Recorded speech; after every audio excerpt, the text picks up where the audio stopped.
حضرت سیدنا عمر فاروق اعظم رضی اللہ تعالیٰ عنہ کا عرس مناتے ہیں، بعض لوگ کہتے ہیں کہ آپ کی وفات 1 محرم نہیں ہے، اس حوالے سے حقیقت کیا ہے یہ ارشاد فرما دیں۔ یکم محرم الحرام شریف کی پہلی تاریخ یہ حضرت سیدنا عمر فاروق رضی اللہ تعالیٰ عنہ آپ کی یوم شہادت ہے۔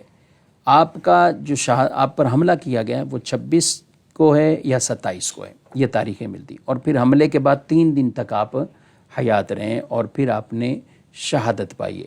تو دیکھیں کئی اس طرح کے مسائل، چاہے حضرت عثمان غنی رضی اللہ تعالیٰ عنہ، لوگ وہاں بھی مشہور کرتے ہیں کہ ان کی 12 ذوالحجہ ہے، 18 ذوالحجہ ان کی نہیں ہے۔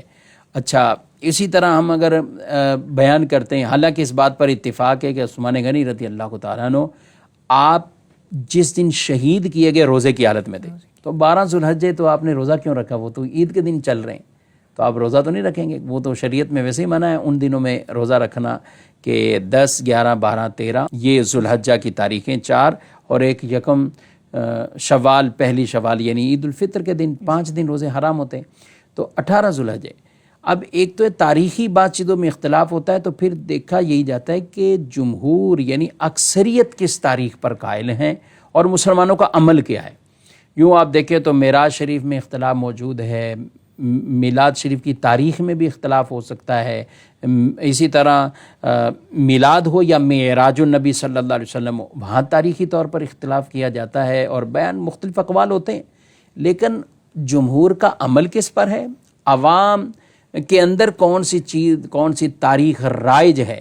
تو ہم دیکھتے ہیں کہ حضرت امیر المومنین عمر فاروق رضی اللہ تعالیٰ عنہ آپ یکم محرم الحرام شریف کی پہلی تاریخ کو آپ نے شہادت پائی۔ دن منانے سے مراد ایصال ثواب کرنا ہوتا ہے، اس کے لیے تاریخ کی تعیین ضروری نہیں ہے۔ اگر کوئی 26 کو کرتا ہے، 27 کو کرتا ہے، 28 کو کرتا ہے، سب ٹھیک ہے، مگر یہ خواہ مخواہ کہہ دینا کہ تاریخ ہی نہیں ہے اور اس دن ذکر نہیں کر سکتے، ان کا ذکر خیر نہیں کر سکتے، یا دن نہیں منایا جا سکتا، تو یہ بالکل غلط بات ہے۔ بعض لوگ اس چیز کو اس لیے بھی ایشو بنا دیتے ہیں کہ یکم محرم الحرام کو کرنے کا مقصد یہ ہے کہ آپ اہل بیت کا ذکر نہیں کریں گے، یا 10 دن آپ اہل بیت کا ذکر نہیں کرنا چاہتے، تو یہ بالکل غلط بات ہے۔ اہل بیت، اہل سنت الحمدللہ جہاں صحابہ کا ذکر خیر آتا ہے، وہیں اہل بیت کے بھی ایام مناتے ہیں اور بڑھ چڑھ کر مناتے ہیں۔ اور جب دیکھیں 10 دن تقریباً لگاتار امیر اہل سنت روزانہ مدنی مذاکرہ وہ فرماتے ہیں، اور برسوں سے فرما رہے ہیں، کس یاد میں؟ اہل بیت کی محبت میں کرتے ہیں۔ محرم الحرام شریف کو بطور خاص یہ کیا جاتے ہیں۔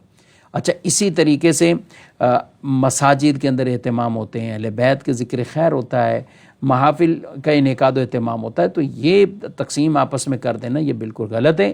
جب صحابہ کے دن ہیں تو وہ صحابہ کے دن بھی منائے جائیں، جب اہل بیت کے ایام ہیں تو بالکل بڑھ چڑھ کر ان کا بھی ذکر خیر کیا جائے۔